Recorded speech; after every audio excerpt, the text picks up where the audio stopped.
A medida que Jesús iba caminando y explicando el Evangelio y realizaba la tarea evangelizadora, se encontró con actitudes muy distintas entre todas las personas que acudían a él. Y la palabra de hoy hay que entenderla en un contexto muy especial. La actitud negativa y la actitud orgullosa y la actitud prepotente de las grandes autoridades que no entendían y no aceptaban a Jesucristo, y les costaba entender sobre todo que Jesucristo era ese gran Mesías, era ese gran enviado que el Padre les tenía para ellos en orden a la salvación. Muchos siglos tuvieron que pasar, más de 10, para que los profetas hablaran de ese gran Mesías que vendría para enseñarle al pueblo un nuevo camino, el camino de la fidelidad a Dios. Estaba Israel rodeado de pueblos paganos, pueblos que tenían varios dioses, pueblos que no tenían al único Dios. Los fariseos y los saduceos y los grandes maestros de la ley estaban muy apertrechados en su palabra, en su cultura religiosa. Tenían grandes prácticas. Pues miren, tenían más de 600 normas para vivir la fe de ellos. Y estaban llenos de ritos y de compromisos, y les costaba mucho aceptar a Jesús. No lo aceptaban, no lo veían bien, porque no lo veían tan potente, tan grandioso como ellos se lo habían imaginado, que era que vendría como el hijo de un gran rey, un gran señor, potente, soberano, orgulloso, soberbio, así como ellos. No, Jesús viene de otra manera. Uno se pone a pensar y les pregunta a todos, ¿quiénes eran los que más seguían a Jesús? ¿Las grandes autoridades o las multitudes? Las multitudes. Recuerden cuando dice el Evangelio que con el Jesús iba durante varios días, 2 o 3, una multitud tan grande que Jesús dijo, bueno, toda esta multitud que les vamos a dar, llevan varios días con nosotros. Y entonces Jesús multiplica los panes y los peces, y dice el Evangelio que era una multitud de ¿cuántos? 5.000 hombres, sin contar mujeres y niños. O sea, eran las multitudes las que iban con Jesús, las que lo querían escuchar, oír la palabra de Jesús. Le agradaba sobre todo a la gente del común, a la gente sencilla. Por eso esta palabra de Jesús hoy es toda una invitación a la sencillez y a la humildad, y a arrancar del corazón la soberbia y el orgullo que caracterizó a las grandes autoridades. Y claro, el orgullo y la soberbia son un obstáculo para que nosotros entendamos a Dios, porque Dios no está de parte del orgulloso, del soberbio, del prepotente, no. Cuando uno es demasiado orgulloso, demasiado soberbio, pues uno no quiere que nadie esté por encima de uno, ¿no? Al que es orgulloso nunca acepta que otro esté por encima, ¿o no? Y por eso la gente humilde, la gente sencilla era la que más estaba con Jesús.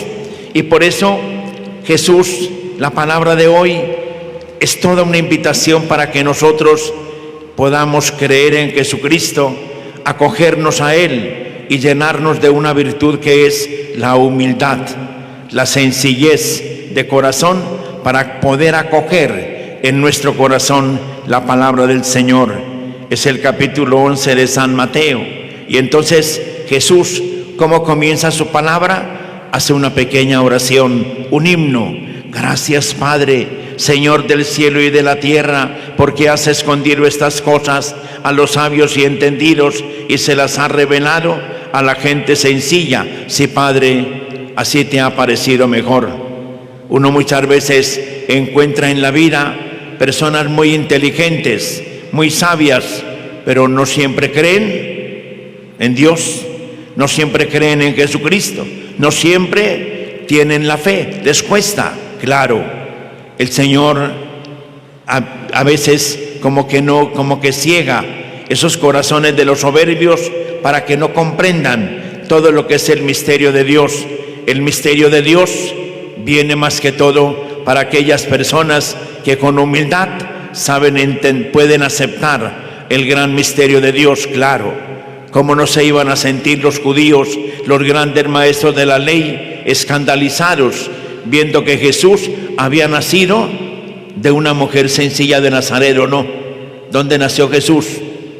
Allá en Belén. Nació en un pesebre. ¿Cómo se llamaba esa madre de la que nació Jesús? María, una mujer de Nazaret sencilla. El padre que adoptó a Jesús era un carpintero, no era un gran rey, no era un gran poderoso, no. Todas esas cosas tenían desconcertados a todos y sobre todo a los grandes poderosos. Por eso Jesús dice: gracias, Señor, siquiera que no colocaste esta palabra del misterio de Dios en manos de los poderosos, más bien has escondido estas cosas a los sabios y entendidos, porque pues los sabios y entendidos se habrían puesto mucho peor, ¿o no? Más arrogantes, más orgullosos, más soberbios, no. Es tan bonito cuando uno encuentra gente inteligente y gente sabia que es humilde, ¿o no?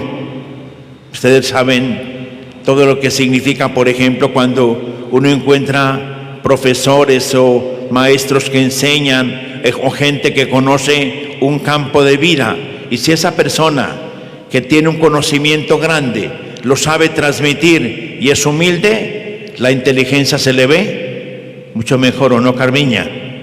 Cuando uno encuentra profesores que saben enseñar y que el conocimiento no los envanece, no los coloca por encima de todo, no. Es tan bonito cuando una persona sabe, conoce y al mismo tiempo sabe transmitir y sabe enseñar, y es más bonito eso, ¿o no? Claro, pero cuando una persona se envalentona con lo que tiene, con lo que sabe, con lo que conoce, entonces ese conocimiento queda como un conocimiento vano. Jesús alaba a Dios. ¿Por qué lo alaba? Gracias, Señor, has escondido estas cosas a los sabios y entendidos y se las has revelado a la gente sencilla. Y Jesús nos hace una revelación de las más bonitas. Todo me ha sido entregado por mi Padre. Nadie conoce al Hijo más que el Padre, al Hijo más que el Padre. Nadie conoce al Padre sino el Hijo, y aquel a quien el Hijo se lo quiera revelar. Por eso Jesús nos habla así, porque Él está cercano al Padre. Y eso fue una de las cosas que también los judíos no podrían entender. ¿Cómo así? Y Jesús llamando a Dios Padre, ellos no lo llamaban Padre, ellos casi ni lo nombraban al Dios. Para ellos ese nombre de Dios Padre no era corriente. No estaban de acuerdo con que Jesús llamara a Dios mi Padre. No, era una frase para ellos desconcertante. Sin embargo, Jesús dice: ese Dios es mi Padre y Padre de todos. Porque un día le dijeron a Jesús: Señor, enséñanos a orarle a ese Dios que tú le oras.